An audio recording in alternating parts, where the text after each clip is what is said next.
this all night, all month, all year, for my whole entire life. Who you know? Nice to meet you. You too. I've been talking with Tim for like 6 months, and it's nice to meet someone first time on a stage. Nice. Well, welcome to the panel, everyone. We've got purple fucking leads over there. That's me. We got Ad Baker and Agency Y. So these guys are, big time Facebook media buyers. They're building agencies, they're building networks, and they're experts when it comes to Facebook creative. So that's what we're going to talk about here. So let's start. Are static images dead, guys? I don't personally think so. I think they have a place in the market, but there's definitely less inventory available on Facebook for static images now. They prioritize video. So if I had to guess, it's maybe like 70% video, 30% static images. It's always good to try, but these days you have to do video, in my opinion. Like generally speaking, when I look at the campaigns that we're setting up, like the majority of the campaigns that we're really able to scale are based on video. And especially Facebook is also looking at the quality of the images and the videos you're using. So the higher quality the video is, the better it tends to convert, the better impressions you're getting, the more impressions you're getting. I think images are not that.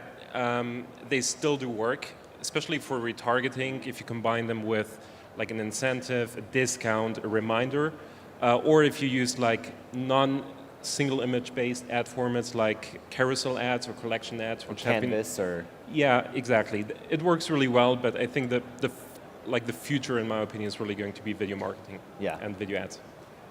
Yeah, I think video ads also add a new element for targeting in the sense that it's a chance to gauge the intent and quantify this.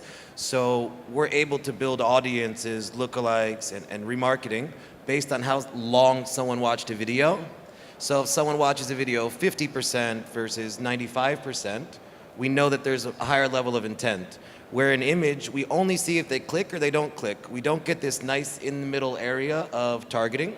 And I think this adds a lot of value. I know we use video views for a lot of remarketing and audience building, so I think that this is another reason it's really an advantage. That tactic's carpet bombing, right? Is that a phrase that you coined? I didn't coin it. You didn't coin it, okay. Chris Colvert from my group did, but it makes sense. You just hit a wide area and see what sticks. And you do see what sticks, which is the best part, right? Because as people thumb through it's all about what people stop on in that news feed flow, right? Yes. And if you stop for 10 seconds longer, you're obviously more interested. So for iStack training, for the ads that we run for our courses, our all-time greatest ad was Lorenzo Green from Stack That Money. I don't know if he's in here, but he's water skiing. Has anyone seen this ad? He's water skiing. Yeah, a couple people seen that ad. And then he falls into the water and he's carrying a MacBook Pro. It's a great image. But I'm curious, when it comes to actual video, is it better to use custom-made stock footage? Better to use low quality, high quality? What are your thoughts on the actual quality of the video? I found that both work. There's some customers that really prefer the kind of more amateur feel, like a lot of times for e-commerce, for example, if it's like a low price point, then just kind of like unboxing it and showing it around or whatever it is can work actually better than a really salesy video. But then if it's a high price point or something, you might need to get a little more salesy. But I mean, ultimately, you really just have to test because it completely depends on so many things. And you can test a lot more when you're shooting it on your phone, right? You just can get it up and it's much cheaper. Yeah, I mean, we've done a lot of stuff with like video blocks for stock footage, and then we'll also do like professional, studio footage and whatnot. And if you do a really good viral video, then it's obviously going to crush stock footage, but that costs 100 times more money basically. So if you have the budget, though, it's good. Video is expensive. Professional video is expensive. What do you say, Patrick? I'm not sure if you will talk about like what elements is split test of a video, but that's something no affiliate wants to hear, but it's literally something you have to test. So the types of video that we test in e-com, for example, are testimonial-based videos and product-based videos. So what Tim said, like having the ego perspective of someone like unboxing the video, doing different things with a product. That's what works really well. Something that's also pretty cool, working with slideshows. So either using the Creative Hub inside Facebook, so you can create slideshows with like different text elements, or tools like Slidely. That's also great. But the thing is, that's really something you have to test. It's better to have a high quality short video than a shitty long video, in my opinion. And it really depends on the product. Especially if you're working with like larger corporations and you're promoting something where there's real brand value behind that, it's often very hard to work with simple videos that are like non-branded and non-promotional. But again, totally depends. So yeah, their internal team won't allow anything. Exactly. You know, they won't allow you to just riff on your iPhone. Yeah, I think kind of the trashier the better a lot of the time. I think that if we have to take a look at the placement and experience of the viewer, so they're in Facebook, it's social, so let's say like they're hanging out with their friends, they don't want to be sold. And I think people have developed a very strong anti-sold defense. Yeah. So I think that if we can sneak in there where it looks like native content, while they're in their happy place, we get them to step 2 in the funnel and then move them down the road. Whereas if we say, hey, I'm gonna sell you something now, people just automatically are like, you know, stock footage, too glossy, too nice, I'm out. Yeah. Where if you put something in that's a little bit more low key and a little bit more low grade, you kind of move them where you want to go without triggering that defense. And maybe even unrelated to the product, just something that gets them to engage with it even. Like I know like Slidely or Promo, yeah, where you just use stock imagery and overlay it with something can be enough sometimes. A great example is we did a campaign for a company called Kingston Technology, and it's a piece of hardware, so it's a SSD card that we had to sell. And the videos that they gave us was like really professional video that was recorded in the studio, and that thing just didn't sell at all. And then we flipped through their footage, and there's a guy called Father Robert. He has a YouTube channel. He's reviewing different products, and he's literally a priest, and he was reviewing that product. So it was a high quality video, but it was unusual, and that thing just outperformed the other one by like 10, 15 times. Interesting. Now I'm gonna backtrack a little bit here because I realized I know these guys really well, but we didn't quite do an intro. I'm just curious here, who here is in Tim's ad buyers group? Anyone on Facebook out there? It's one of the highest value groups out there for Facebook advertising. So I suggest you join it if you haven't. But let's just go around and back up one step and tell us who you are and what you do and why, maybe why you're a Facebook expert rather than just 3 random guys up here. Yeah, so I am the owner of Purple Leads. We have kind of 3 different areas that we're involved in. We are a white hat lead generation network, very big with solar and different financial offers. We have an internal team that buys on natives, Google, Facebook. We spend usually about $1 million a month, a little bit more, a little bit less, depending on how the conversion gods are rolling with us. And then also we are now starting e-commerce. And so we have a team that day in, day out is grinding away and trying to crack campaigns. Nice. So I'm the co-founder of a company called AdBaker. I have 2 amazing partners, Simon Mader and Michael Brenner. We're essentially a white hat Facebook performance marketing agency. We started out as affiliates in the States. And we're all based in Germany, and we saw the incredible potential of, just helping great companies. And that's really our mission statement. Like, we really want to give companies that have great products the exposure they literally deserve. And what we started doing is like focusing on one thing only, which is Facebook. We've been doing that since 4 years. We're doing a lot of CPA campaigns, but now, especially in the last 12 months, started working with bigger corporations, helping them to introduce performance marketing into their companies. Cool. My name is Tim Bird, and I started doing Facebook advertising about 6 years ago. There was only right-hand side ads at the time, actually, no news feed or anything like that. And there wasn't a good community of Facebook advertisers, and Facebook changes so fast that I wanted to talk to other people about it. So I started a group on Facebook called Facebook Ad Buyers. And now, fast forward 6 years later, I have a Facebook ad agency called Agency Y, the Facebook Ad Buyers group. Many of you, I'm sure, have been to ad buyer meetup parties. We throw parties all the time as well at all the conventions. And then I'm just about to launch Ad Leaks also, which is going to be like a white hat community for AdWords, Facebook, et cetera, advertisers. Nice. So AdLeaks right now is a blog, but you're launching it as a forum or community. Yeah, communities are where everything's going these days. Yeah? Absolutely, yes. I guess we're going to be doing a panel on that one tomorrow, so we can talk a little bit more. Okay, so now you know the guys. Now you know that they're legit. So that's really cool. So let's go back into a logistical question about video ads. What is the sweet spot? You're going to say test. You're going to say test everything, but there's a right answer here. What is the sweet spot for length of video in Facebook advertising? I'd say it's somewhat of an equation with complexity of product, with price point, and age of user. It's like a combination of those. The younger the user, the shorter the video can be. Fucking millennials.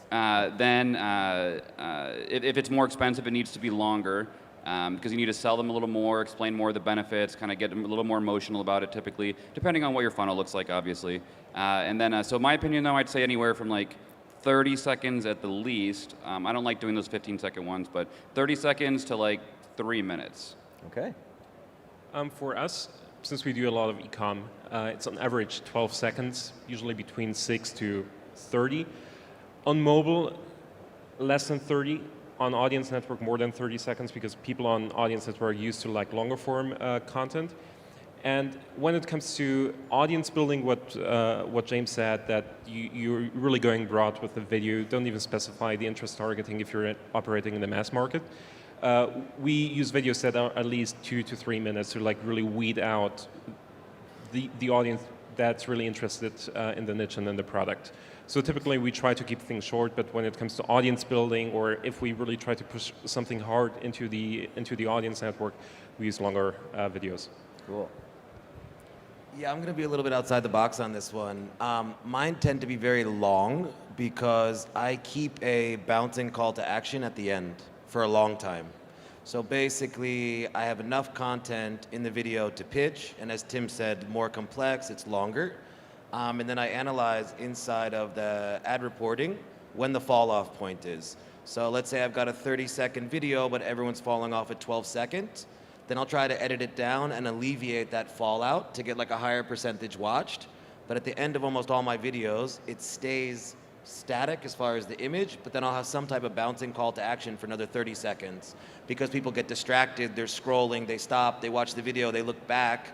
I want it to still be playing as opposed to stopping, and then their experience ends. So mine, they're long, you know, a minute. It depends on how much content's before it. Maybe it's 30 seconds of bouncing arrow, or 10 seconds. And it does totally depend on where that user is in the funnel and what you're trying to do. Like, this is a tactic that I think everyone who advertises on Facebook should know about if they don't. But it's that idea, of basically having people watch video and then building audiences off of who's engaged by it, and then going back into it, and then refilling, reusing that pixel to every time they engage your product in a different way, you become more sure that they want your product. Yeah, that's why I like longer videos also, because sometimes with a 15-second video, someone can accidentally watch half of it, and then it kind of waters down your video lookalikes or video retargeting of 50% or higher.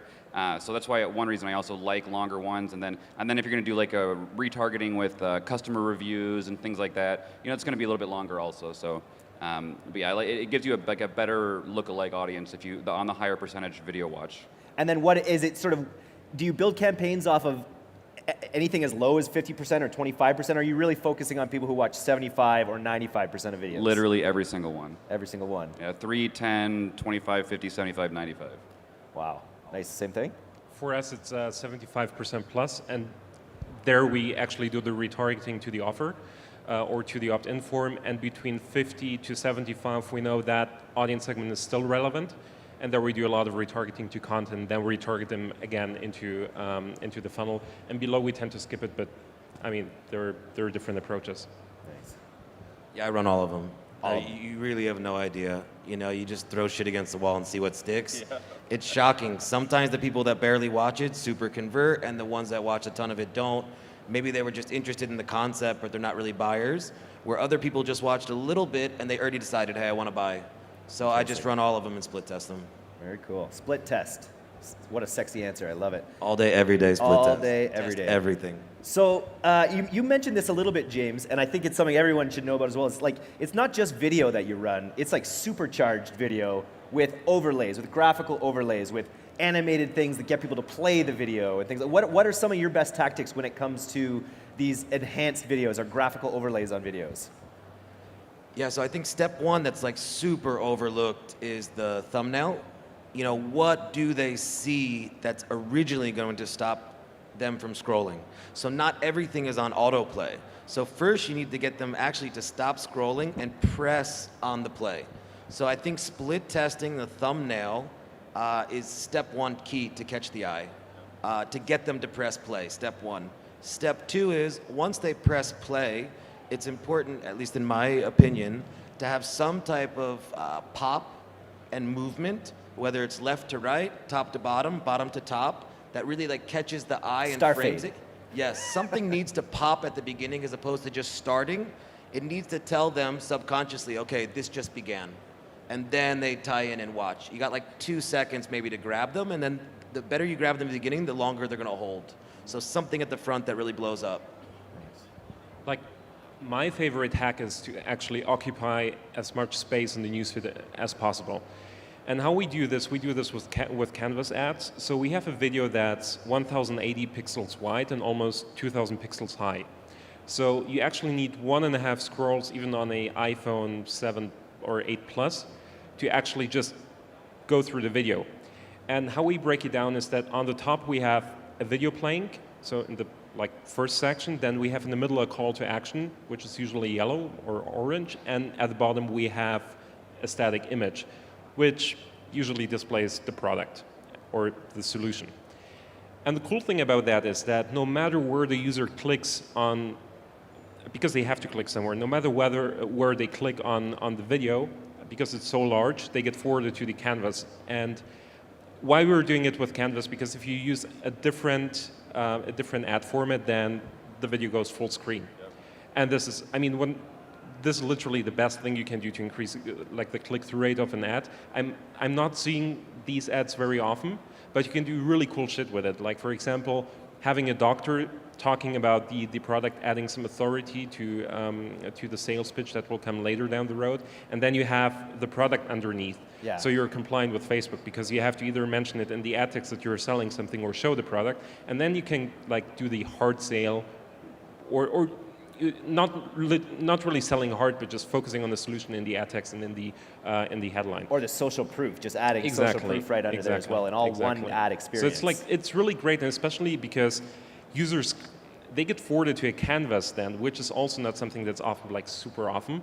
They're like, oh, what is that? So it's kind of disruptive, and this is what you want to accomplish. So with that type of combination, a really large video and a canvas ad, there's the bullshit filter doesn't tick off. Yeah. Compared to like other ad formats or tactics. So this is like by far my favorite hack. Gotcha. Yeah, for those of you that haven't tried that, that's a great tip that you can literally immediately make more money from by just using Canvas and throwing your video in there instead of just a typical video, because when you click it, it just full screens it, like you said. It's a great tip. I've tried a number of things. One, like James said, you do have really only like 3 to 5 seconds or so to catch somebody's attention before they're going to keep scrolling. So I like doing like very fast cuts of whatever it may be in the beginning, like 1 second or less, very fast cuts for the first few seconds to really like grab their attention. Something that I've also tried with some success, depending on the product, is throwing like a really stupid like viral video right in the beginning of your video so that it's not really salesy. And they just get a cat or something stupid, but whatever, just something attention grabbing, and then kind of go into your video from there.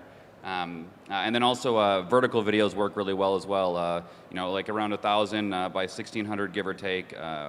Those typically work better than your traditional like widescreen. And that's just, it's a real estate thing as well, right? It takes, like you It say, takes up the whole screen.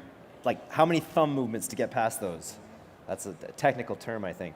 Do you guys find yourself watching? I do this now too. Just like I watch way more ads now. Like my data is kind of all skewed, I think, because when I see a video ad, I'm always watching it to see what they're doing, whether I can grab it. Do you find yourself doing that as well? Absolutely, I do. A lot of people in the industry actually have ad blockers turned on, which doesn't make sense to me. I like seeing ads. I like knowing what people are doing, whether it's on TV or radio or especially Facebook. But yeah, I mean, I watch what everybody's doing. I look at their landing pages, their ad copies. And now that Facebook's coming out soon where you can see everybody's ads on every single page, you'll be able to do a lot of competitive research. Yeah. Yeah, same here. We also have like a group for a company setup where we just share interesting ads that we find, even if they're not related to the products that we're selling. For example, I just found one ad from Gary Vaynerchuk, which was really cool. He had a progression bar, which was like, the video was really long, and that's one of the things that we really want to test now is if we have a longer video and to keep someone's attention to to actually capitalize on the commitment the user makes when he starts a video. Yeah. And that's things to discover. So even if they're not product related or not related to the offer that you're promoting, I would just always like keep them somewhere. Because even if you're building ads like later down the road, like you still remember, oh, I saw something like half a year ago, and then you can just search it in the group, and yeah, get inspired. Nice. Yeah, I have to watch them. I have zero creativity at all. It's not true. Like I'm a data guy, so I basically have to spy and rip. So I watch every video, I rip the elements of it that I like, not necessarily full rip, but there's different parts that work, and you see if they work, and you take it and you integrate it into your creative vision if you don't have a creative vision. So I have to watch them. Okay. All right. Good to know he's going to be ripping all our ads here. Swipe and deploy. Did you see? Did you guys see that? Because I talked about that Lorenzo video we did, and there was an awesome. Somebody ripped it. Yeah, someone ripped it. It was an awesome drama, and then he hijacked the thread and went on there and had 200 people commenting that if you don't give us all drones, we're going to sue you or something. It was good. So, what sort of investments in your teams have you made into video? Like, are you using simple tools like Slidely or Promo where your media buyers can do this yourself, or have you hired specific video editors for your video? We just did a merger with DFO, who has 150 employees, and they, I don't know if any of you guys know them or not, but but they have a full video team, which is really nice because we had one guy in-house that was doing it, and the media buyers would also kind of do it because the video guy would do it, and the media buyers say, hey, no, change this, I want this to be red, or I want a border, or I want this to be faster, or whatever. So it ended up being quicker to just get like simple video editing tools like Animoto or something for the media buyers to do it, and then obviously now we have I think 4 or 5 in-house video editors, which has been really nice, actually. Yeah, same for us. We have a really good graphics guy, a video guy that does a lot of work. And what's cool for us is when we work with these larger corporations, they have like video teams of like 20 or 30 people. So it's really fun to work with them very closely because we can present our ideas and they kind of just take care of the videos, they record it. And then we have like 20, 30, 50 videos to choose from, and we can split test them. But I think like you have, as a Facebook marketer, you have 2 points of leverage. One, I think that's the easier one, is becoming really good at marketing in terms of understanding how the algorithm works, knowing how to work with the data. And the second aspect is like the creative part. Understand if you're an affiliate, it's sometimes not that easy to, first of all, find the time to create new videos. You have to do that ongoingly, as James said. You have to launch campaigns every fucking day, and I'm just quoting him here. It's just really true, and it takes a lot of time. James swears a lot. So, again, as affiliates, it's not easy, but if I look at the videos that we did sometimes, they were very often super simple. I think it's more a matter of just testing different things. So once we promoted a supplement, and it was on the table, and we just zoomed in and out like really aggressively. Didn't make any sense, but it was a 6 or 10-second short clip, and it just converted. So I think it's a matter of just recording videos and finding the necessary people who can handle that. One cool thing actually I forgot to mention about the video hacks is on a widescreen video, if you split it into 2 pieces, you can actually do 2 different videos playing simultaneously, and it's very, very attention grabbing. And I've seen I see a lot of the black hat guys do it, and it works great for white hat though too. I'll tell you that. But literally like 2 completely different videos playing at the same time in the same frame. Huh. It does really well. That's interesting. Yeah, so we hired 2 motion graphics guys in-house, and this was an absolute game changer for us as a company for 2 reasons. One, we've been running our solar offer for like 3 years, okay? Nobody in America wants to see these ads anymore. Like, I have every single image and video of solar panels that has ever been created. So like, I've got to keep it fresh because I'm burning out, especially at scale. I'm burning out images and videos every 7 to 14 days. So it's really been a necessity. Step 2 in my concept of having the motion graphics is, if you think about the nature of what we do and the Facebook auction, our price determination is based on our click-through rate. So it's like when you have high CTR images, you're literally lowering the cost of your marketing, which more than pays for your people in-house. I mean, it literally is the lever to decrease costs. So the more that you invest in this, the more you're going to lower costs. The other thing, I guess that's 3 reasons actually. So the last thing is, what ends up happening when you have your media buyers making images is they are videos, they make a video, it's a winner, and they just run that till it burns out, and then they're basically screwed because the CTR has dropped and the price has gone up. Where when you have a separate department or you have a systemized motion graphics or video editor, that is required to make a certain number of new videos every week, it forces you into always testing, and you just find these sweet videos that have super high CTRs because you're doing it on a system.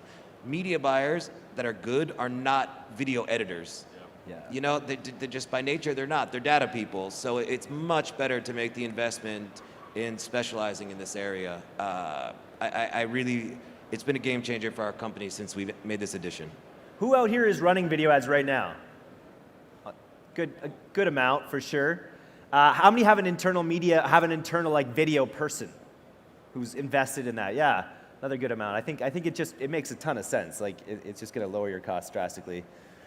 Very cool. So this is a personal question here because I'm working on a client right now that's trying to get, we're trying to get them to watch long form video, like 15-minute videos.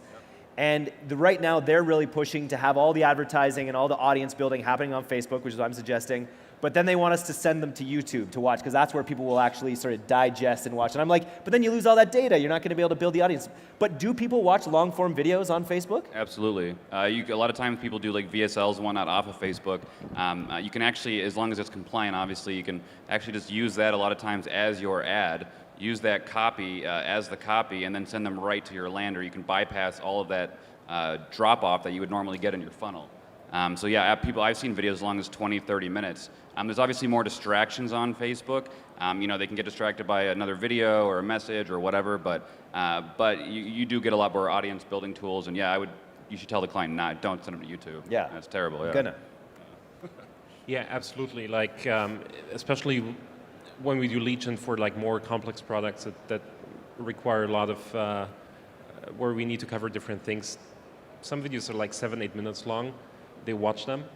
And I think for that type of stuff that you're planning to do, if you can like start with an open loop, similar to like soap operas, like a typical soap opera sequence, I think that will also increase the play rate and the... An open loop? Yeah, like when you watch usually have that at the end of series, or an episode of a series. Yeah. Like something will happen in the next one. You're just curious. Like and a you have to watch the cliffhanger. next one. Like a cliffhanger. A cliffhanger, yeah. Exactly. So if you would maybe incorporate that at the beginning, I guess that should help. She's also my mother. So yeah. That's weird. Don't try that. It's like click to see what happens next. Click to see what happens next. That's right. Hardy Boys cliffhanger. I think that the long video thing can be very, very powerful. I just think it's important to understand that in the funnel, you probably want to remove step 2. Like if you're really running video to pre-sell page to offer page, if you're giving the sales presentation in the video, then just pop right to the offer. Yeah. Like really pay attention to the messaging because that video, especially at 15 minutes long, it's going to get rid of all the pikers that aren't really going to buy earlier in the game. Yeah. And the ones that are left, if you watch a video for 15 minutes, you're ready to buy. So I think it's important to see how it interacts with the full funnel. Yeah, that is the pre-sale, right? Yeah. So this is back to our sexy split testing question. And you guys alluded to this earlier, but split testing is obviously one of the most essential skills you need to have and the most essential disciplines you need to have as a media buyer. What are the most important elements to test when you're split testing? I'd say that definitely thumbnail is one of them, as James said, and I posted that a little tip before too. And I've seen a cost go 50, like half cost, just changing the thumbnail, and the video is exactly the same. So that's a big one. And then the first 5 or 10 seconds of the video is absolutely crucial. And then try different styles, like professional, amateur. Try 15 seconds. Try 2 minutes. And then try types of videos like testimonials versus like very salesy versus more like informational. So try like different styles of video as well. Yeah. I think Tim said everything there is to split test. I think a really useful feature that you can use is called dynamic creatives. So if the angle doesn't change too much and if there's not too big of a mismatch between the video and the ad text and the different elements, the cool thing is that Facebook creates automatically different variations. So you're not facing like 10 different page post IDs, but there's just one. And the good thing is, especially if you run more aggressive stuff, the more ads you submit, so the more page post IDs you create, the higher there's a chance that your ad goes through manual review. Of course, the negative feedback also, it starts to pile up on the page post ID level, so you have to be careful, especially as you scale. the ratio of negative to positive feedback can be out of balance. But I absolutely love that, like dynamic creatives, especially if you want to test things like subtitle or no subtitle or different subtitles. Do that with dynamic creatives. Subtitles are pretty essential, right? Yeah. Like generally, that's one thing we like. That's because you have to tap to put the sound on, so you need to have those subtitles. And you do not want to use Facebook's auto subtitle generator, correct? Terrible. It's brutal. Yeah. With subtitles also, even if you don't have anybody talking in the video, subtitles can actually be very good to just kind of to either be a little salesy if you want, or to just kind of guide people through the video, even if there's no one talking in it. So even if you don't have someone talking, still try subtitles anyway. Okay. Yeah, I just think on the split testing level, I think it's important not to get hung up on the minutia, especially in the beginning, meaning like changing the colors, etc. It will increase conversion rate, but that's not where you should start out testing. Start out testing very coarse, thumbnails for sure. This is the most important thing. I would split test first, but then as far as the video is done, make very, very different versions, find the winning version, and then start fine-tuning it with the smaller things. Nice. Now, were there any other hacks or tips that we weren't able to cover before that you have? Anyone out there? Or did we cover most of the best ones? I know Patrick has a talk tomorrow, so he can't give away all of them. And then he's also going to be at a Facebook Mastery Live. Nope. Those are the most of the tips. Listen, I'll throw someone out there. It's really a hack. You can put thumbnails in that aren't connected to the video. Ooh. So you could put in like a crazy clickbaity thumbnail that's not even in the video. Like some weird toenail thing or Yeah, something like, what is that exactly. skin follicle? You get it. Yeah. Like the type of stuff you see on natives or whatever that just you're like, what the hell is this? Yeah. Yeah, and it'll really get them, it'll trick them into the click, and then hopefully your video converts them. And it can be a real game changer. Why don't native ads have video? They're starting to. Are they starting to? Yeah? Yeah. It seems like a no-brainer. Yeah, the Outbrain people. It's again, it's like I think that it's the format that it's in. Like when you're in the native environment, which is usually like a news publication or whatever, you're not in a video watching mood. Where when you're in Facebook, this is your experience now. So I don't think it has quite the right mindset of user on natives that it does on Facebook. Nice. So I'm just curious, if people wanted to like hear more from you on these topics over the next, say, 2 days or 3 days, what are some of the ways that they could potentially get more of these amazing tips from you guys? I'm leading you here.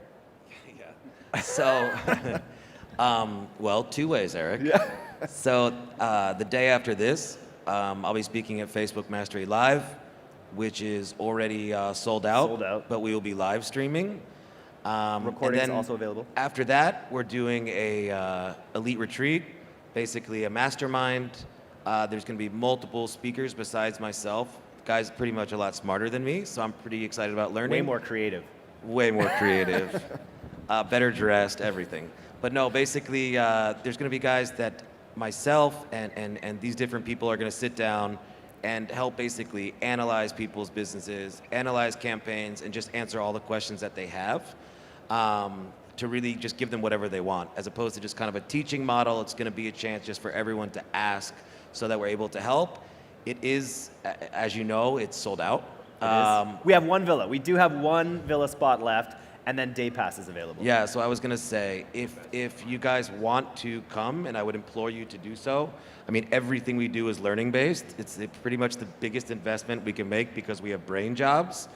I would try to get with Eric and see if you can still get in to get a day pass. I think it's one of the most valuable investments that you can make is adding to your knowledge base.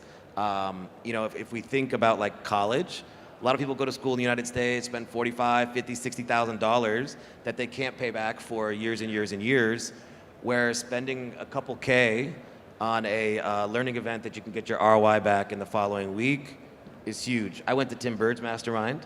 I go to, every mastermind that's available I go to, so I'm a big learning dude, so sorry to be long-winded. Plus it's tax deductible. What's that? Plus it's tax deductible. Absolutely. Amazing. So all three of these guys are going to be live streamed from Facebook Mastery Live. We're going to be doing our mastermind, and you're also doing a mastermind in Phuket. Yes, actually, no, my mastermind is in Bangkok in a couple of days. timbirdmastermind.com if anyone's interested. And then I have just the retreat in Phuket, actually, just a couple days after you guys. Nice. Yeah, that's just for fun and hanging out and networking. And I can't really impress upon you guys enough that networking is really what these events are about. Obviously, information as well, but networking is really what can change the game for you immediately. Who you know is what's that term? Your network is your net worth, right? Yeah. And it really holds true. Network as much as you can at these events, and when you go to these smaller kind of retreats and masterminds and whatnot, you really get to know people on a much deeper level and spend more time with them. So I really recommend you guys do that. Fantastic. I think there's been a ton of value in this presentation. I hope you guys agree. Let's give our panel a really warm round of applause here. Thanks, guys.